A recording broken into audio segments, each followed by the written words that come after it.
agar men bu temani bugun olib chiqmasam, kechasi uxlolmayman, to'g'risi. Boya ko'chami boshiga chiqsam, ertalab bitta ayol kishi turibdi-da, yonida kichkina qizi turibdi. Bilmayman, bir 7 yoshmi, 8 yoshmi. Onasi yig'layapti. Yig'lab turibdi qiziga qarab. Keyin o'tib keta olmadim shundoq. Savol berdim. "Kene, tinchlikmi? Assalomu alaykum. Nima bo'ldi?" desam, hasratlarini aytib ketdilar. Ukam dedilar, "Qarochi, qaysi poliklinikaga kirishgan bilmayman. So'raganim yo'q. So'ramoqchi edim. Keyin ularni eshitib, men to'g'risi anaqa bo'lib qoldim. Ozgina shokka tushib qoldim. Poliklinikaga kirib, o'sha qizlarini tishini qildirmoqchi bo'lgan ekanlar. Ana tish doktorlar, poliklinikaning ichidagi tish doktorlar 200 ming, 300 ming deb aytib yuborishibdi. Bitta tishni ana ko'ygini tozalab, plomba qo'yib berishga 200 ming, 300 ming so'rashibdi. O'shanga pullar yo'q ekan, qiynalganlardan siqilib, o'ylab, nima qilsam ekan deb yig'lab turgan ekanlar. Men aytmoqchiman-da, shunaqa poliklinikada ishlaydigan stomatologlarga, ayrimlariga, hammasi ham unaqa emasdir balki, bilmayman. Insofiylar bormi sizlarning o'zi? Insofiylar.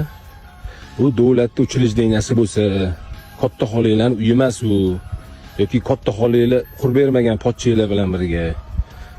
Ana sizlar qo'yayotgan narxlar bor-ku, tam 200 ming, 300 ming, 400 ming, 500 minglab aytib yurar ekansizlar odamiga qarab. Bu nima bu? U chasniy anaqa bo'lsa, klinika bo'lsa, men tushunaman, chasniy bo'lsa agar. Lekin sizlar davlatning joyida o'tiribsizlar, davlat. Tushunyapsizlarmi? Sizlar xalqqa naborot yordam berishinglar kerak. Bunaqa qiynalgan oilalar nechta bilasizlarmi? Tiqilib yotibdi, tiqilib yotibdi. Men ezilib ketdim, mana kenayni eshitib ezilib ketdim. Endi bu darajada bo'lish kerak emas-da, bu darajada. O'zingizlar stavkalar qo'yib tashirkansizlar, boshqa qilar ekansizlar. Sizlarni ham bir kontrol qiladigan odam bormi o'zi? Yo o'zingizlar kontrol qilasizlarmi? U ishlayotgan joyinglar arenda bo'lmasa, oylik olsanglar, to'g'rimi? Tekin ishlamayapsizlar u yoqda. Davlat spesialni shunaqa sharoit qilib qo'ygan. Masalan, xalq uchun qilib qo'ygan. Chiqsin, tishini qildirsin, boshqa qilsin, ko'p puli ketmasin naryoqda deb. Sizlar nima qilyapsizlar? Sizlar so'rayotgan pulinglar pashti уже chasniyniki bilan pashti bir xilda. Nima qilib tashyapsiz? Sizlar masalan bo'lsa insofga chaqirmoqchiman. Bunchalik bo'lmaylar, anu 5 ta barmon og'zingizga tiqib, oyog'inglarni ham tiqib tashamanglar. Bunaqa bu darajada bo'lib ketmanglar. Nima qilsa o'sha kichkina qiz nima qilsa xos. Tishi orib yuraveradim, bo'ldim, puli yo'qligina.